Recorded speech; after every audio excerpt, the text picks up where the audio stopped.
ஓம் முருகா முத்தமிழ் இறைவா வடிவேலா சக்தியின் மகனே மால் மருகா சரவண பவனே குருபாலா.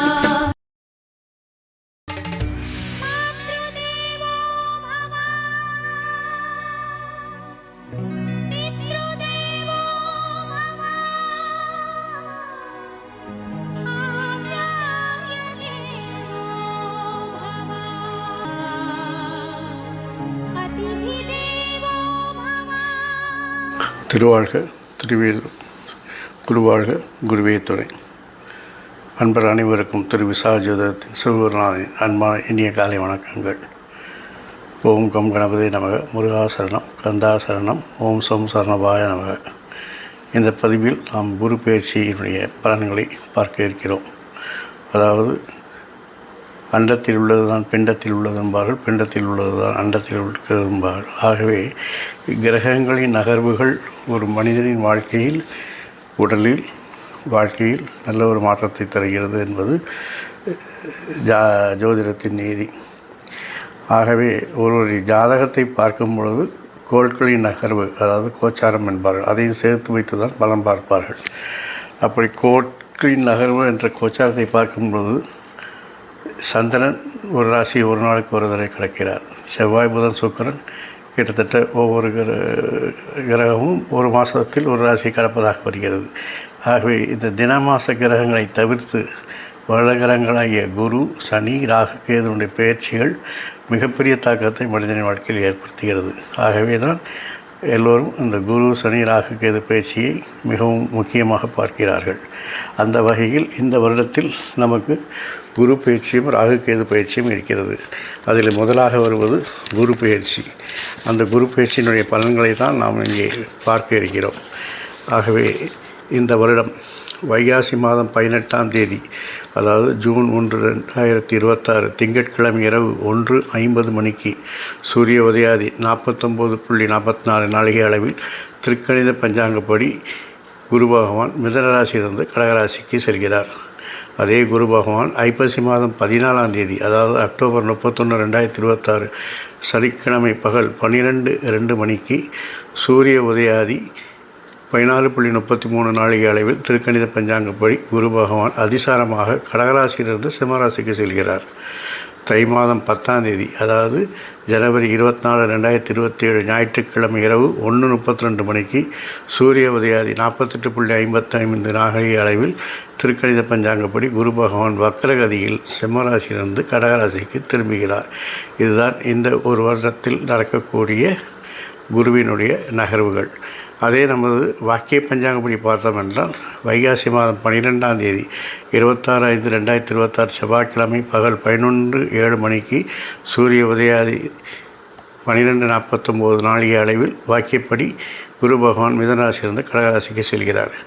ஐப்பசி 3ஆம் தேதி, அதாவது அக்டோபர் 20, 2026 செவ்வாய்க்கிழமை மாலை 4:29 மணிக்கு சூரிய உதயாதி 29.14 நாழிகை அளவில் வாக்கியப்படி குரு பகவான் அதிசாரமாக கடகராசியிலிருந்து சிம்மராசிக்கு செல்கிறார். மாசி மாதம் 1ஆம் தேதி 13/2/2027 சனிக்கிழமை பகல் 1:01 மணிக்கு சூரிய உதயாதி 17:33 நாழிகை அளவில் வாக்கியப்படி குரு பகவான் வக்ரகதியில் சிம்மராசியிலிருந்து கடகராசிக்கு திரும்புகிறார். ஆனால் எல்லோருக்கும் தெரிந்தது, நாம் திருக்கணிதப்படி தான் பஞ்சாங்கத்தை ஃபாலோ செய்கிறோம். திருக்கணித பஞ்சாங்கப்படி தான் கணக்கு என்பது. ஆகவே இந்த பதிவில் நாம் திருக்கணித பஞ்சாங்கத்துப்படி ஜூன் 1ஆம் தேதிக்கு குரு பயிற்சி நடப்பதாக வைத்து நாம் பலன் பதிவிடுகிறோம். சார், கோயிலில் 26ஆம் தேதி வைக்கிறாங்க. கோவிலில் 26ஆம் தேதி தான் வைப்பாங்க. அது பூஜைக்காக, குரு பயிற்சியினுடைய பூஜைகளுக்காக வைக்கப்படுவது. அது மட்டும் கோவிலில் ஃபாலோ பண்ணுவது, அதாவது சிராத்த திதி, பிரதோஷம், சங்கடகர சதுர்த்தி, இதே மாதிரி சஷ்டி, கிருத்திகை, இது போன்ற கோயில் விசேஷங்களுக்கும் இந்த மாதிரி பயிற்சி, கிரக பயிற்சிகளுக்கும் கோயில்களில் பின்பற்றுவது பாம்பு பஞ்சாங்கம் அல்லது வாக்கிய பஞ்சாங்கம் என்று சொல்வார்கள். ஆனால் அது கோயில் நீதிக்கு அது சரி. தனிப்பட்ட மனிதனின் வாழ்க்கைக்கு திருக்கணித பஞ்சாங்கப்படித்தான் நாம் பார்க்க வேண்டும். ஏன்னா ஜாதகமே நம்ம திருக்கணித பஞ்சாங்கப்படி தான் கணிக்கிறோம். இதை பற்றி நிறைய விளக்கங்கள் ஏற்கனவே நம்ம கொடுத்துருக்குறோம். தேவைப்படுவர்கள் கமெண்ட் பாக்ஸில் போட்டிங்கன்னா அதுக்கு ஒரு தனி வீடியோ போடுறேன் நான். இனி நாம் 12 ராசிகளுக்கான குரு பயிற்சி பலன்களை தனித்தனியாக பார்க்கலாம். கன்னிராசி அன்பர்களே, கர்மஸ்தானத்தில் சஞ்சரித்து கொண்டிருக்கும் குரு பகவான் ஜூன் 1ஆம் தேதி லாபஸ்தானத்திற்கு சஞ்சரிக்கப் போகிறார். அங்கே அவர் உச்சமும் அடைகிறார். இதன் விளைவாக லாபஸ்தானம் புனிதமடைகிறது.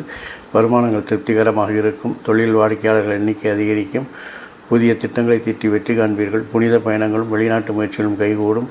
குரு கவசம் பாடி குரு பகவானை வழிபட நல்லது நடக்கும்.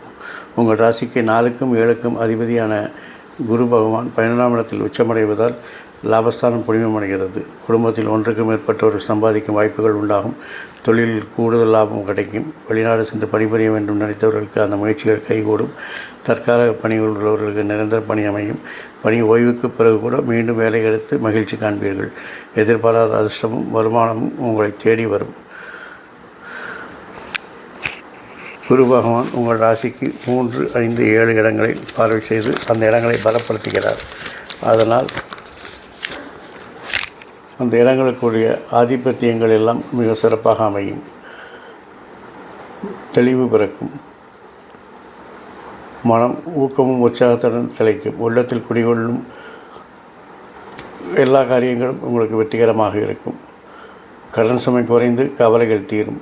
உடன்பிறப்புகளால் உதவி கிடைத்த மகிழ்ச்சிகள் மகிழ்வீர்கள். இடம் வாங்குவது, பூமி வாங்குவது போன்றவற்றில் கவனம் செலுத்தும் நேரம் இது. தளபதிக்கும் வாழ்க்கையும் தனவரவில் திருப்தியை தரும். குருவின் பார்வை 5ஆம் இடத்தில் பதிவதால் பூர்வ புண்ணியஸ்தானம் பலம் பெறுகிறது. பிள்ளைகள் வழியில் நல்ல ஒரு தகவல்கள் கிடைக்கும். படிப்பில் அக்கறை காட்டாத பிள்ளைகள் துடிப்போடு செயல்பட்டு உங்கள் பேரையும் புகழையும் காப்பாற்றி விடுவார்கள். ஊர் மெச்சும் அளவுக்கு மதிப்பெண்களை அதிகம் பெறுவார்கள். விடுமுறை நாட்களிலும் நீங்கள் பணி செய்வதை முன்னிட்டு உத்தியோகத்தை மேலதிகாரிகள் வேண்டிய சலுகைகளை கொடுப்பார்கள். செய்தொழிலில் மேன்மை ஏற்படும். பூர்வீக சொத்துக்களை பங்கு பிரித்து கொள்ள ஒரு பொன்னான நேரம் இது.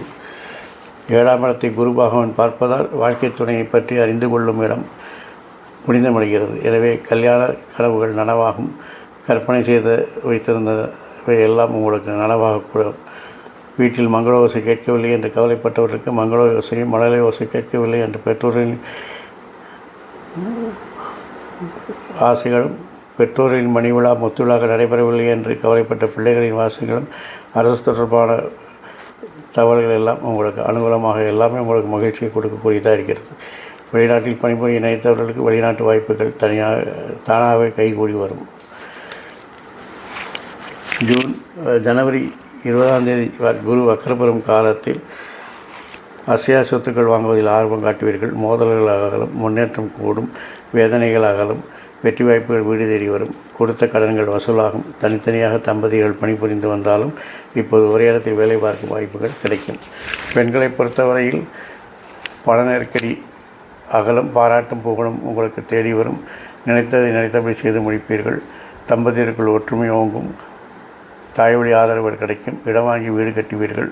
எதிர்கால திட்டங்கள் நிறைவேறும். பிள்ளைகளால் பெருமை சேரும். உடல்நலத்தில் சிறு சிறு தொல்லைகள் வரலாம். உடன் பிறந்தவர்களால் நன்மை உண்டு. குருவின் ஆதிக்கத்தால் மனக்கவலை மாறும். மகிழ்ச்சிகள் கூடும். பணப்புழக்கம் அதிகரிக்கும். ராகுகேது பயிற்சியாகும் பொழுது கடகக்கேதுவும் உங்களுக்கு மகரராகவும் உங்களுக்கு மாற்றங்களை கொடுக்க இருக்கிறார்கள். பஞ்சமஸ்தானத்தில் ராகு சஞ்சரிப்பதால் நெஞ்சில் ஒரு பயம் ஏற்படும். நேசிக்கும் பிள்ளைகளை உங்கள் மேற்பார்வையில் வைத்துக்கொள்வது நல்லது.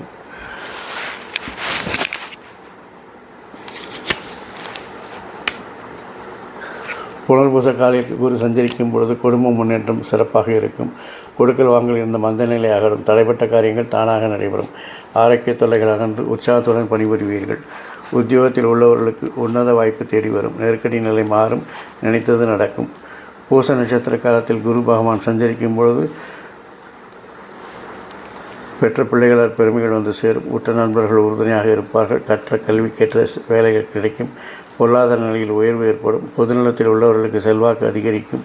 திடீர் முன்னேற்றம் திக்கும் காட வைக்கும். அதிகார யோகம் உண்டாகும். ஆயிலை நட்சத்திரத்தில் குரு பகவான் சஞ்சரிக்கும் போது உங்களுக்கு அற்புதமான நேரமாகும். உங்கள் ராசிக்கு 10ஆம் இடத்திலும் அதிபதியானவர் புது. அவரது சாரத்தில் குரு சஞ்சரிக்கும் போது தொழில் பெருகும். தொட்ட காரியங்கள் வெற்றியடையும். கூட்டாளிகளால் நன்மை உண்டாகும். போட்ட முதலீடுகளை பெருசாக எடுத்து விடுவீர்கள். புகழ் கௌரவம் கூடும். ஒப்பந்தங்கள் அடுக்கடுக்காக வந்து சேரும். வயல் வாங்குவது, வாகன மாற்றம் செய்வது விலையுயர்ந்த பொருட்களை வாங்குவதற்கான தகுந்த நேரம் இது. மக நட்சத்திர காலில் குரு பகவான் கேது சஞ்சரிக்கும் பொழுது குருவின் பார்வை உங்கள் ராசிக்கு 4, 6, 8 இடங்களில் பதிவதால் இப்பொழுது உங்கள் ராசிக்குரிய கேந்திராபதி தோஷம் பெற்ற கருகு 12 வரும்போது யோகத்தை கொடுப்பார். விரயங்களை சுப விரயமாக மாற்றுவார். இடமாற்றம் இனிமையை தரும். வீடு மாற்றங்கள் வேதனைகளை தீர்க்கும். உத்தியோக மாற்றம் உற்சாகத்தை தரும். புதன்கிழமை தோறும் பெருமாளை வழிபடுவது நல்லது. முடிந்தால் நீங்கள் தென்திட்டைக்கு சென்று அங்கு குரு பகவானை வழிபட்டு வருவது உங்களுக்கு நல்ல ஒரு முன்னேற்றத்தை வாழ்க்கையில் கொடுக்கும். இந்த நாள் மட்டும் இல்லாமல் எல்லா நாட்களும் இனிய நாளாய் மாற என் அப்பன் செந்தூர்முருகன் அருள் புரிவதோடு ஆயுள், ஆரோக்கியம், அமைதி, சந்தோஷம், ஐஸ்வர்யம் போன்ற எல்லா செல்வங்களையும் தந்து உங்களை காத்தருவாராக. வாழ்க வளமுடன், வளர்க சுகமுடன், அறம் செய்வோம், கருமத்தின் வழி குறைப்போம். முருகாசரணம், கந்தாசரணம், எங்கும் மங்களம் உண்டாகட்டும். எங்களிடம் இதுபோல் இன்னொரு பதிவில் உங்களை சந்திக்கும் வரை உங்களிடமிருந்து தற்காலிகமாக விடைபெறுவது உங்கள் நண்பன் திரு விசாக ஜோதிடத்தில் சிவகுருநாதன். நன்றி, வணக்கம்.